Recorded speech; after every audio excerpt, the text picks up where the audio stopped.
ಈ ಮಧ್ಯೆ ಈ ಅವಧೂತರು ಎಲ್ಲಿ ಬರ್ತಾರೆ ಆಚಾರ್ಯರೇ? ಅವಧೂತ ಒಂದು ಅವಸ್ಥೆ ಅದು. ಈಗ ಆಚಾರ್ಯ ಇದು ಗೃಹಸ್ಥನಾಗಿ ಇಲ್ಲಿ ಕೂತಿದ್ದೀನಿ, ಅರ್ಥ ಆಗ್ತದೆಯಾ? ಆಮೇಲೆ ಅದು ಈಗ RJ ಆಗಿದ್ರಿ, ಈಗ ಇಲ್ಲಿ ಒಂದು ಕಂಪ್ನಿಯ ಮುಖ್ಯಸ್ಥರಾಗಿದ್ದೀರಿ, ನಾಳೆ ಇನ್ನೊಂದೇನೋ ಆಗ್ತೀರಿ, ಅದು ಪೊಸಿಷನ್ಸು, ಸರಿ. ನೌನಲ್ಲ. ಅವಧೂತ ಸಮಾಜವನ್ನು ರಿಜೆಕ್ಟ್ ಮಾಡೋದವರು. ಅವರಿಗೆ ಯಾವ ಸುಖ ದುಃಖ ಯಾವುದರ ಇದು ಇಲ್ಲ. ಅವರು ಅವಧೂತರು ಯೋಗಿಯೇ, ಅವಧೂತ ಮಟ್ಟಕ್ಕೆ ಹೋಗಬೇಕಾಗಿಲ್ಲ. ಅವರು ಫ್ಯೂಚರ್ ಮತ್ತು ಪಾಸ್ಟಿಗೆ ಹೋಗೋದೇ ಇಲ್ಲ, ಪ್ರೆಸೆಂಟಲ್ಲಿರೋರು. ಯಾಕೆಂದರೆ ಪ್ರೆಸೆಂಟ್ ಒಂದೇ ಸತ್ಯ. ಪವರ್ ಆಫ್ ನೋವಲ್ಲಿರ್ತಾರೆ ಯಾವಾಗಲೂ. ಅವರಿಗೆ ದೇಹಾಭಿಮಾನ ಇರೋಲ್ಲ, ಯಾವ ಅಭಿಮಾನ ಇರೋದಿಲ್ಲ. ಹಲವಾರು ಅವಧೂತರನ್ನ ನಾವು ನೋಡಿದ್ದೇವೆ. ಆದರೆ ಅವಧೂತ ಅಂತ ನಿಮ್ಗೆ ಗೊತ್ತೇ ಆಗೋದಿಲ್ಲ. ಯಾಕೆಂದರೆ ಅವರು ಅವಧೂತರ ಇಲ್ವಾ ಅಂತ ತಿಳ್ಕೊಳ್ಳೋದಕ್ಕೆ ನಾವು ಆ ಮಟ್ಟಕ್ಕೆ ಏರಿರಬೇಕಾಗತ್ತೆ. ಅವರ ಶಕ್ತಿಗಳನ್ನು ನಾವು ಹೇಗೆ ಗುರುತಿಸೋದು? ನಾನು ಅದನ್ನೇ ಹೇಳ್ತಿರೋದು. ಇವೆಲ್ಲ ಮನಸ್ಸು ಇದೆಯಲ್ಲ, ಹಿಂಗೆಲ್ಲ ಪ್ರಶ್ನೆಗೆ ಇಂಟೆಲೆಕ್ಟ್ ನಾವು ಪ್ರಶ್ನೆ ಮಾಡ್ದಂಗೆ ಗೊಂದಲಕ್ಕೆ ಸಿಗಾಕೊಳ್ತಾ ಹೋಗ್ತೀವಿ. ಈ ಇಂಟೆಲೆಕ್ಟ್ ಅನ್ನೋದೇನಿದೆಯಲ್ಲ, ಇದು ಕತ್ತಿ, ಎಲ್ಲವನ್ನು ಕತ್ತರಿಸುತ್ತೆ, ಲಾಜಿಕ್ಸ್ ಡೈಸೆಕ್ಟ್ ಹೇಳು ಅಂತ ಕಟ್ ಮಾಡ್ತಾ ಇರುತ್ತೆ. ನೀವೇನು ಕೊಡಿ ಕಟ್ ಮಾಡತ್ತದು. ಹೂವಿದೆ ಅಂದ್ಕೊಳ್ಳಿ, ಹೂವನ್ನು ನೀವು ಅನುಭವಿಸಬೇಕು ಅಂತಾರೆ ಕತ್ರಿ ತಗೊಂಡು ಅನುಭವಿಸ್ಲಿಕ್ಕಾಗ್ತದ? ಅದನ್ನು ಕಟ್ ಮಾಡಿ ಒಳಗೆ ಏನಿದೆ ನೋಡಿ, ಎಷ್ಟು ಮಾಲಿಕ್ಯೂಲ್ಸ್ ಇದೆ, ಯಾವ ಕೆಮಿಕಲ್ಸ್ ಇದೆ, ಅಷ್ಟು ನೋಡ್ಬೋದು. ಬಿಟ್ಟರೆ ಹೂವನ್ನು ಅನುಭವಿಸ್ಲಿಕ್ಕೆ ಆಲಿಂಗಿಸ್ಬೇಕು, ಮೂಗಬೇಕು, ಆಲಿಂಗಿಸ್ಬೇಕು, ಹೂವನ್ನು ಆಲಿಂಗಿಸ್ಬೇಕು, ಆಗರಣ ಬರ್ತದೆ, ಅದರ ಅನುಭವ ನಮಗೆ ಬರ್ತದೆ. ಅದಕ್ಕೆ ನಮ್ಮಲ್ಲಿ ಚಿತ್ತವೃತ್ತಿ ನಿರೋಧ ಅಂತ ಅದನ್ನೇ ಹೇಳ್ತು, ಹುಡುಕಬೇಡ ಅಂತ.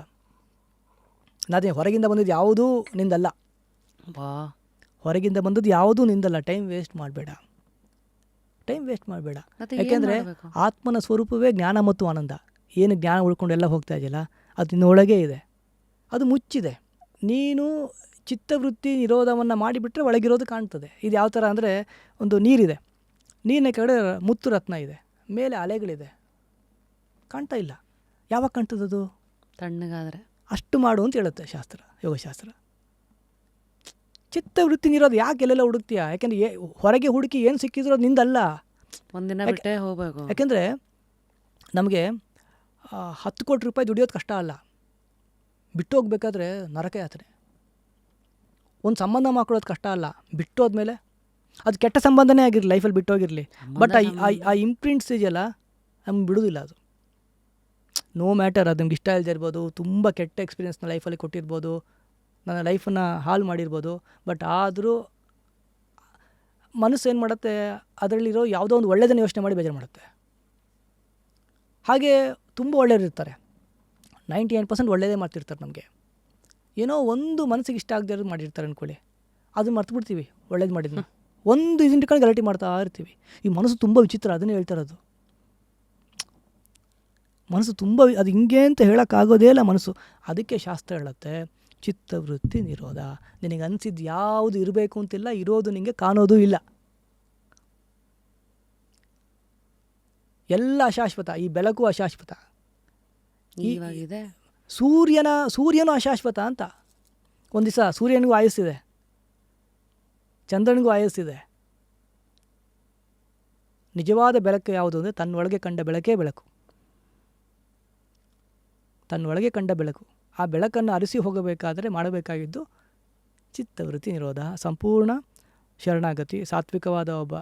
ಅದು ಯಾರು ಸರಿ ಯಾರು ತಪ್ಪು, ನಾನು ಒಬ್ಬರನ್ನ ಸರಿ ಅಂದರೆ ಅದು ನನ್ನ ದೃಷ್ಟಿಕೋನ ಅಷ್ಟೇ. ಅವ್ರು ಸರಿಯಾಗಿರ್ಬೇಕು ಅಂತಿಲ್ಲ, ಅಥವಾ ನಾನೇ ಸರಿಯಾಗಿರ್ಬೇಕು ಅಂತಲೂ ಇಲ್ಲ,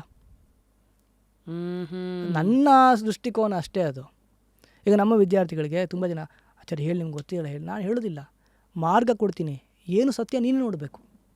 ಯಾಕೆಂದರೆ ನಾನು ಹೇಳಿದರೆ ನಾನು ನಿನ್ನ ಮ್ಯಾನಿಪುಲೇಟ್ ಮಾಡ್ದಂಗೆ ಆಗುತ್ತೆ, ಸಿದ್ಧಾಂತ ಹೇಳೋದಿಲ್ಲ ನಾನು.